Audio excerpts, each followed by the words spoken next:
সন্তান টেলিভিশনে নাচ দেখে এই নাচের বদাসর সন্তানের দিমাগে পড়ে।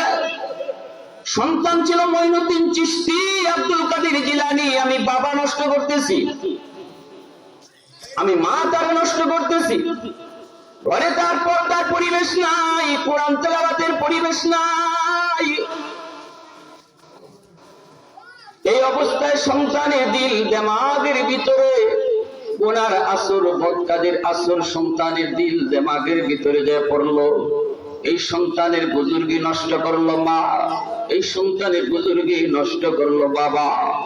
এই সন্তানের ব্যাপারে ভুল সিদ্ধান্ত নিল মা। সন্তান পেটে থাকলেও মার আসর সন্তানের উপরে পড়ে, ঠিক কিনা জোরে বলে। পেটে সন্তান নিয়ে মা যদি বেশি বেশি টক খায়, সন্তান বড় হওয়ার পরে টক প্রিয় হয়। সন্তান পেটে নিয়ে মা যদি বেশি বেশি মিষ্টি খায়, সন্তান বড় হওয়ার পরে মিষ্টি প্রিয় হয়। সন্তান পেটে নিয়ে মা যদি বেশি বেশি ঘুমায়, সন্তান বড় হওয়ার পরে অলস হয়। সন্তান পেটে নিয়ে মা যদি টুকটাক কাম কাজ করে, সন্তান বড় হওয়ার পরে কর্মঠ হয়। সন্তান পেটে নিয়ে মা যদি বেশি বেশি গান শুনে, সন্তান বড় হওয়ার পরে গায়ক হয়। সন্তান পেটে নিয়ে মা যদি কোরআন তেলাওয়াত করে, সন্তান অল্প দিনে হাফেজে কোরআন হয়। এজন্য ভাইরা মনে রাখবা, খেয়াল করে শুনো, কিয়ামতের ময়দানে বহু মা বহু বাবা আল্লাহর দরবারে সন্তানের মামলায় আসামি হবে, সন্তানের মামলায় আসামি হবে। কলিজার টুকরা সন্তান আসামি বানায় দিবে, বলবে মালিক আমি তো শিশু ছিলাম, বুঝি নাই, আমার মার কারণে বাবার কারণে আমার বুজুর্গি নষ্ট হয়েছে। সন্তানের ব্যাপারে আমরা মনে করি সন্তান বুঝে না। এর সামনে টেলিভিশন দেখলে অসুবিধা কি? সন্তান বুঝে না, তার সামনে গান শুনলে অসুবিধা কি? সন্তান তো গানের কিছু বুঝে না, টেলিভিশনের চিত্র কিছু বুঝে না। কিন্তু ভালো করে শোনো, আমার নবীর হাদিস বলে, একটা অবুঝ বাচ্চা যদিও কথা বলতে পারে না, তবুও আল্লাহ তার চোখ নামক ভিডিও একটা রেকর্ডার দিয়েছেন, কান নামক তার অডিও রেকর্ডার দিয়েছেন। এই বাচ্চা চোখ দিয়ে শিশুকালে যা দেখে সবকিছু চোখ নামক ভিডিও রেকর্ডারে রেকর্ড করে রাখে।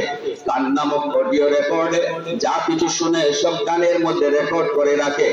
যখন যে বয়সে সে সাপ্লাই এতদিন যা রেকর্ড করেছে তাই কিন্তু সাপ্লাই দেয়। শুনলাম কথা সময় আমাকে এরা পাচ্ছিল, এরা মা ছিল, এরা ছিল, এরা উম্মি ছিল, এরা শিশারে গাড়ির সামনে মানুষের শিশা যখন ওই বলিত আব্বা আব্বু আম্মু আম্মু আমি গানে বলে শোনানো গায়ে যখন সে ডান্স করে রেকর্ড এতদিন যা করছে তখন এটা মুখে করেছে।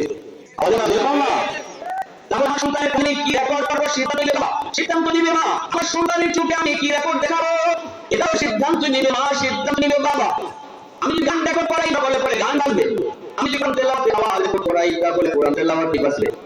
এর মধ্যে আপনি রেকর্ড করেন গান, যদি শুনতেছেন কোরআন তেলাওয়াত কখনো তেলাওয়াত শোনাইবো?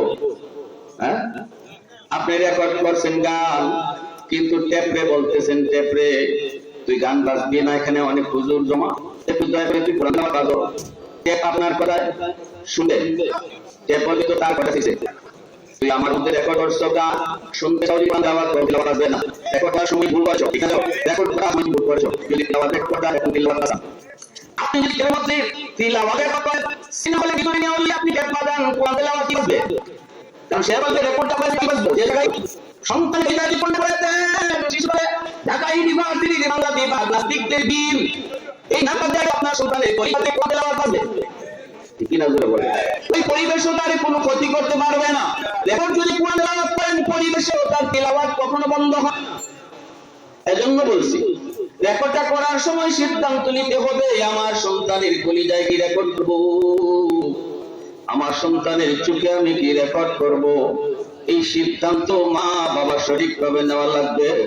ভাই বন্ধুরা জন্য বলি, নবীজি ছোট বাচ্চার সামনে মা বাবা ভুবন মিলন এটাও ছোট বাচ্চার সামনে করতে নবী জানেন না। এবার কেউ কয় মাটি খুঁজছে, এই ছোট বাচ্চা দুধের বাচ্চা কি বুঝে, কি বুঝে? আল্লাহ রসুল তোমার থেকে বেশি বুঝে, তুমি আমি কম বুঝি, রসুল বেশি বুঝে, ঠিক কিনা? আমার মত ততক্ষণ যতক্ষণ রসুলের মত পাই না। যখনই আমি নবীর মত পাইছি, আমার মত বাতিল, নবীর মতে মত, এর নাম উম্মত। কেউ যদি আমার বুদ্ধির বড় মনে করে নবীর চেয়ে, এ উম্মত হতে পারে না। দুই একজন কয় ঠিক, বাকিরা কয় বুঝি না কথা। আমার মতে মত না, নবীর মতে মত, এর নাম কি? এই যে পিছন থেকে আওয়াজ দাও আরো জোরে, মাতো, এর নাম কি? উম্মত। যুক্তি চলবে ততক্ষণ যতক্ষণ আমার আল্লাহ এবং রসুলের কথা পাই না। যখনই আমি আমার আল্লাহ এবং রসুলের কথাকে পাইব, আমার যুক্তি বাতিল, আল্লাহর কথাই ঠিক। আমার যুক্তি বাতিল, আমার নবীর কথাই ঠিক। আমি মনে করি আমার বাচ্চা, এটা অবুঝ, দুধের বাচ্চা, অসুবিধা কি? আল্লাহ রসুল কয় বাচ্চা বুঝে না, এই কথা কইও না, আমি নবী কইতেছি, তুমি বুঝো না, বাচ্চায় বুঝে। এই চোখ দুইটা তার ভিডিও রেকর্ডার, কান দুইটা অডিও রেকর্ডার। এই দুধের বাচ্চা চোখে যা দেখবে, যদিও কথা বলতে পারে না, তুমি মনে করতেছো বুঝে না, এই চিত্রটা তার মরণ পর্যন্ত দেমাগে বসে থাকবে। এজন্য রসুল নিষেধ করেছেন। এজন্য আমার ভাইরা মনে রাখবেন, আমার সন্তান দুনিয়াতে আসছে আব্দুল কাদের জিলানীর মতো, মঈনুদ্দিন চিশতির মতো আল্লাহর ওলি হইয়া, আল্লাহরে চিন্না, এই বুজুর্গি যেন নষ্ট না হয়। এজন্য ঘরের পরিবেশটাও মুসলমানি পরিবেশ, ইসলামী পরিবেশ গড়ে তোলো। সাবধান, বাচ্চার সামনে গান বাজনা, নাটক, সিনেমা এগুলা কখনো চালাইও না। সাবধান মা, সন্তান পেটে লইয়া বেপরদায় যাইও না। সন্তান পেটে লইয়া গান বাজনা শূন্য না। আব্দুল কাদের জিলানী মার পেটে থাকতে কয় পারা হাফিজ হইছেন? 18 পারা। কয় পারা? খাজা কুতুবউদ্দিন কাকি রহমতুল্লাহ গেলে মার পেটে থাকতে 15 পারা হাফিজ। আমার ভাইরা বন্ধুরা, যুবক, খাজা কুতুবউদ্দিন বখতিয়ার কাকি রহমতুল্লাহ গেলে মা সন্তানটাকে ঘরের পরিবেশে যতদূর বুঝাইবার, যতদূর শিখাইবার বাপ মার দায়িত্ব, এতদূর তো বুঝাবেন। ভালো করে মনে রাখবেন, ঘর হলো তার প্রথম বিদ্যালয়, সন্তানের প্রথম বিদ্যালয়, সন্তানের প্রথম মাদ্রাসা হলো তার ঘর। আর মা বাবা হলো তার প্রথম উস্তাদ। বাপ মা হলো তার জীবনের খালি উস্তাদ না, প্রথম উস্তাদ। এই ঘর হলো তার প্রথম বিদ্যালয়, প্রথম মাদ্রাসা। আর মা বাপ হলো তার প্রথম উস্তাদ। এজন্য এই ঘরটা সুন্দর রাখবেন, ঘরটার মধ্যে তারে দিন শিখাইবেন, কালেমা শেখান মা, সন্তান তারে বিসমিল্লাহ শিখান, সন্তান তারে ডান হাত দিয়ে খাইতে হয় শিখান, সন্তান তারে সালাম শিখান, সন্তান তারে নামাজ পড়া শিখান। মা যদি নামাজে দাঁড়ায়, সন্তান অবুঝ হলো মার সাথে নিজে নামাজে দাঁড়ায়, বলতে হয় না। ঘরের পরিবেশে সন্তান শিখে, ঠিক কিনা? মা যদি পর্দার ভিতরে থাকে, সন্তানকে পর্দা শিখাইতে হয় না, সন্তান অটো পর্দা শিখে যায়। যখনই দেখবে মা মাথায় কাপড় পরে, সন্তান অটো মাথায় কাপড় দিবে, ঠিক কিনা জোরে বলে? ছোট বাচ্চারা ওড়না মাথায় দিবে। মা বাবা নামাজ পড়ে যদি ঘরের ভিতরে, সন্তান মার সাথে বাবার সাথেও নামাজে দাঁড়ায়। এজন্য ঘরের পরিবেশ হলো তার প্রথম মাদ্রাসা, আর মা বাবা হলো তার প্রথম শিক্ষক। এজন্য বলি যুবক, মনে রাখো, কুতুবউদ্দিন বখতিয়ার কাকি রহমতুল্লাহ গেলে মা সন্তানকে নিয়ে রওনা দিয়েছেন। এইবার তারে দিন শিখাবেন, 5 বছর তারে নুরানি মাদ্রাসায় পড়াবেন, আল্লাহ পরিচয় শিখাবেন। উস্তাদকে দিয়ে বলতেছেন, উস্তাদজি আমার সন্তানকে আপনি আলিফ বা তা সা শিখায় দেন। এই বলে মা চলে আসছেন। এইবার উস্তাদ কই, বাবা কুতুবউদ্দিন পড়ো আলিফ বা তা সা। কিন্তু ছোট্ট বালক কুতুবউদ্দিন কয়, না গো উস্তাদজি, আলিফ বা তা সা নয়, আলিফ লাম মিম যালিকাল কিতাবু লা রাইবা ফীহ। উস্তাদ তো অবাক হয়ে গেলেন, অবাক। এ বাবা কুতুবউদ্দিন, কি কইতেছো? পড়ো পড়ো পড়ো। উস্তাদ থামায়া ছোট্ট বাবু কুতুবউদ্দিন উস্তাদের সামনে এক বসায় 15 পারা হিফজ শোনাইছেন। আওয়াজ দিয়ে বলুন সুবহানাল্লাহ, আরো জোরে সুবহানাল্লাহ। এইবার উস্তাদ কই, বাবা রে কেন তোমার মা আমার সাথে ঠাট্টা করলো, কেন এমন মজা করলো, চলো তোমার মায়ের কাছে যাই। উস্তাদ চলে আসলেন পর্দার ভিতর থেকে, আওয়াজ দিয়ে কই, মা গো, ও মা, কেন তুমি মজা করলা? ছেলে তো আলিফ বা করে নাই, সে তো আলিফ লাম পড়ছে। শুধু আলিফ লাম নয়, কোরআনের পরে রূপারা হিফজ শুনাইছে। মায় গো উস্তাদ জি, খোদার কসম, আমি মা নিজেও জানি না আমার কুতুবউদ্দিন কেমন করে 15 পারার হাফেজ। তবে একদূর মনে পড়ে আমার সন্তান কুতুবউদ্দিন যখনই দুধ পান করতো, আমি মা দুধ পান করাইতাম আর কোরআন তেলাওয়াত করতাম। মনে হয় দুধের সাথে কোরআন তেলাওয়াত ঢুকছে। আল্লাহু আকবার বলে বলেন। যেই মা সন্তানকে দুধ পান করানোর সময় কোরআন তেলাওয়াত করলে যদি দুধের সাথে কোরআন ঢুকে, যদি মা দুধ পান করানোর সময় নাটক দেখে, সিনেমা দেখে, গান শুনে, দুধের সাথে গানও ঢুকতে পারে কি পারে না? मैं तालिब मौला हूँ मेरे इश्क़ निराला, मैं तालिब मौला हूँ मेरे इश्क़ निराला, है जुमला जहां जिनके तजल्ली से उजाला, है जुमला जहां जिनके तजल्ली से उजाला, मादर दो जहां गैर खुदा यार नदारिम, जुजियात खुदा ही चिदिगुर कार नदारिम, जुजियात खुदा ही चिदिगुर कार नदारिम। মুসলমানের আওয়াজে বলেন আল্লাহু আকবার, আরো জোরে বলেন আল্লাহু আকবার। এজন্য বলি যুবক, ও আল্লাহর গোলাম, সন্তান জন্ম দেওয়া সহজ, আদর্শ বাবা হওয়া কঠিন। মা হওয়া সহজ, আদর্শ একজন মা হওয়া বড় কঠিন। ঠিক কিনা জোরে বলেন। মা হওয়া সহজ, আদর্শ মা হওয়া কঠিন। বাবা হওয়া সহজ, আদর্শ একজন বাবা হওয়া কঠিন। এখনো মনে পড়ে আমার আব্বা একজন হেলথ ইন্সপেক্টর, আমার আব্বা কিন্তু আলেম নন, ভাই বেরাদর কেউ আলেম না। আমার ক্রিকেট আপন ভাই, বর্তমানে আইন উপদেষ্টা, আসিফ নজরুল স্যারের একান্ত সচিব। এরপরে ছোট ভাইটা ঢাকা ইউনিভার্সিটি মাস্টার্স কমপ্লিট করে ফ্যামিলি আমেরিকাতে সেটেল। সবাই যার যার মতো করে আধুনিক শিক্ষায় শিক্ষিত, কিন্তু ফ্যামিলিটা ইসলামিক ফ্যামিলি, ধর্মীয় ফ্যামিলি। আমার আব্বা যদিও তিনি একজন জেনারেল শিক্ষিত মানুষ, উলামায়ে কেরামকে অন্তর থেকে ভালোবাসতেন। বিশেষ করে শাইখে কাতিয়া রহমাতুল্লাহ আলাইহির সঙ্গে আমার আব্বা ছিল অত্যন্ত মহব্বত, অত্যন্ত ভালোবাসা, অত্যন্ত শ্রদ্ধা। ইতিকাফ করেছেন সিলেটে আব্বা শাইখে কাতিয়ার সঙ্গে। এতে করে আব্বা নিয়োগ করেছেন সন্তানকে আলেম বানাবো। ও ভাইয়েরা, বন্ধুরা, এখনো মনে পড়ে যখন আমি স্কুলে পড়ি থ্রিতে, আব্বার পাশে আব্বার একজন বন্ধু বসা, আমাদের ঘরেই। আমি ওই রুম থেকে আব্বার পাশে এসে ঢুকলাম। ছোট্ট বাচ্চারা দেখবেন বাপ মারে দেখলে আইসা আস্তে করে বাবার কাছে ভিড়ে শরীরে ঘেঁষাঘেঁষি করে। আমিও যে এরকম আব্বার পাশে গেলাম। আব্বা আমাকে বলেছিলেন, বাবা, এখানে একজন তোমার আব্বার বন্ধু, তোমার মুরব্বী, সালাম দিলা না? আমি তখন বলেছিলাম আসসালামু আলাইকুম ওয়া রাহমাতুল্লাহ, কিন্তু আব্বা আমার সালাম নেন না। না নিয়ে বলছেন, না, সালাম হবে না, এটা নেওয়া হবে না, রুম থেকে বের হও, আবার রুমে ঢুকো, আর ঢোকার সময় সালাম দিয়ে ঢুকবা। ওই সময় আমার সালামটা আব্বা নিলে পরে আজও ওই ঘটনা আমার মনে থাকতো না। আওয়াজ দেন না মিয়া। কিন্তু আমাকে ঘর থেকে বের করাইয়া আবার ঘরে ঢুকাইছেন সালাম দেওয়াইয়া, আজও এই ঘটনা মনে আছে। ঠিক না? বাবা হওয়া সহজ, আদর্শ বাবা হওয়া কঠিন। ঘর হলো সন্তানের প্রথম মাদ্রাসা, বাপ মা হলো তার প্রথম শিক্ষক। কি শিখাইতেছো, কি দেখাইতেছো, কি তারে বোঝাইতেছো, এই বুঝানির কারণে তার বুজুর্গি থাকে না যায়, একটু খেয়াল রাখো।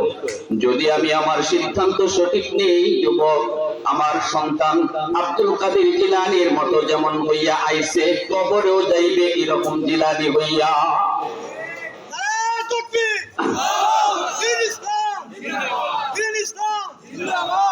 প্রশংসা করবো কা, একটু জোরে আওয়াজে কও না কা। পরিচয় সন্তানকে শিখাইব কা, জান্নাতের কথা তারে বলো, জাহান্নামের কথা তারে বলো। শিশু বাচ্চাটারে বলো বাবা, ডান হাত দিয়ে খাইলে আল্লাহ খুশি হয়। বলবো সন্তানে বলবো আব্বা, আল্লাহ খুশি হইলে কি হয়? আপনি কইবেন জান্নাত পাওয়া যায়। সন্তান শিশু বাচ্চারা দেখবেন বেশি বেশি প্রশ্ন করে। এই বাচ্চায় কইবো আব্বা জান্নাত আবার কি জিনিস? এ আপনি তারে জান্নাতের সংক্ষিপ্ত পরিচয় শিখাইলেন। ওই যে কইছে জান্নাত কি জিনিস, আর আপনি জান্নাত দুই কথায় বুঝাইছেন। এই বুঝানিটা মরণ পর্যন্ত তার দেমাগে থাকবে, ঠিক না? আল্লাহ নারাজ হয়, নারাজ। সন্তান বলবে বাবা আল্লাহ নারাজ হইলে কি হয়? বলবেন জাহান্নাম। সন্তান বলবে জাহান্নাম কি জিনিস? আপনি দুই কথায় জাহান্নাম বুঝাইলেন, মরণ পর্যন্ত জাহান্নামের ভয় ঢুকে থাকবে। কারণ বাচ্চাটার দিল দেমাগ কাদামাটির মতো, যা বুঝাইতেছেন, যা শিখাইতেছেন, যা দেখাইতেছেন, এটা কিন্তু তার দিল দেমাগের ভিতরে পাথরে খোদাই করে লেখা হচ্ছে। এজন্য যুবক শোনো, একটু মনোযোগ দিয়ে শোনো।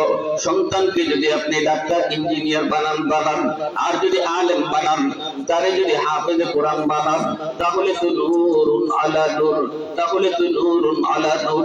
কারণ জানোনি এই মাদ্রাসাটা ছোট হতে পারে, ছোট ছোট বাচ্চাগুলি মাদ্রাসায় পড়তে পারে।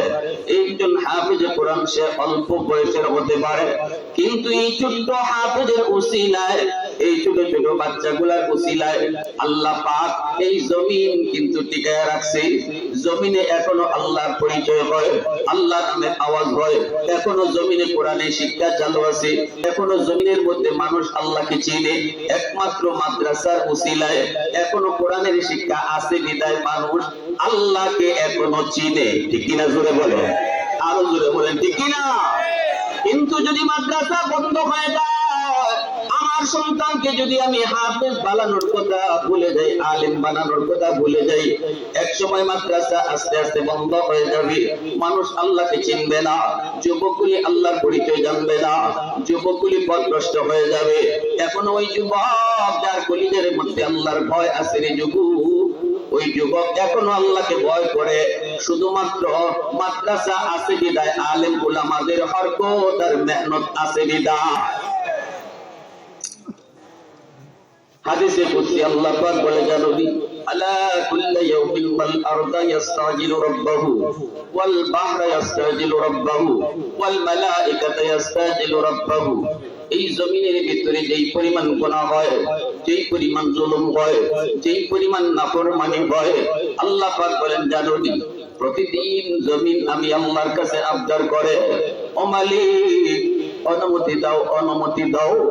আর সইতে পারে না গো আল্লাহ, আমি জমিনের উপর দিয়া কত নাফরমানি করে, আমি জমিনের উপর দিয়া কত বেনামাজি হেঁটে হেঁটে যায়, আমি জমিনের উপর দিয়া কত শুকর পায়ে অহংকার দেখায় দেখায় হাঁটে, আর কত আমি তার পায়ের বোঝা দিব, আমি তার পায়ের আওয়াজ আর কত শুনবো। ও মালিক আজানটা হয়, কত মানুষ তোমার গোলাম মসজিদে যায়, আর নাফরমান দেখো কিভাবে মসজিদের পাশ দিয়ে চলে যায়। আমি জমিনের উপর দিয়ে ওর হাঁটা আর কত সইব, কত ধৈর্য ধরবো। আবতালিউ ইবনা আদম ফি কারি, অনুমতি দাও ওই নাফরমানকে আমি গিলে ফেলবো, ওই বেনামাজিকে আমি গিলে ফেলবো, ওই সুদখোর ঘুষখোরকে আমি গিলে ফেলবো। আসবিরু ইলা মাতা আসবিরু, ধৈর্য ধরবো তো আর কতকাল ধৈর্য ধরবো। আল্লাহ পাক কয় শুধু জমিন নয়, জমিন নয়, এইভাবে বান্দারে শুন, তোরে খেয়ে ফেলার জন্য, তোরে ধ্বংস করে দেওয়ার জন্য, তোরে গিলে ফেলার জন্য সাগর মহাসাগর প্রতিদিন আমার কাছে আবদার করে। কক্সবাজার সমুদ্র সৈকতের পাড়ে দেয়া কত যুবক, কত যুবতী নিয়ে গুনাহ করলো, কত অন্যায় করলো, সাগরের পানি চায়া শুধু তোর গুনাহগুলি দেখতেছি। সাগরের পানিটা আল্লাহর কাছে আবদার করে, মালিক আর কত গুনাহ দেখবো, আমি কত শান্ত, তোমার আদেশ পেলে, তোমার অনুমতি পেলে পাহাড় পরিমাণ প্রাসাদ তো আমি ডুবাই দেই, শত শত কোটি কোটি মানুষকে আমি পানির মুহূর্তের ভিতরে ডুবাই দেই। আমি কতটা উশৃঙ্খল নাফরমান ভালো করে জানে। এরপরও বলে যায় ভয় নাই, ভয় নাই, ভয় নাই। ওই যে দেখো আমি পানির ভিতরে নাই, মা আমি পানিকে দেখায়া কত গুনাহ করলো, কত অন্যায়, কত নাফরমানি, অনুমতি দাও, অনুমতি দাও, ওকে ডুবাই দেই, জমিনটারে পাক বানিয়ে দেই। ওই নাপাক জমিন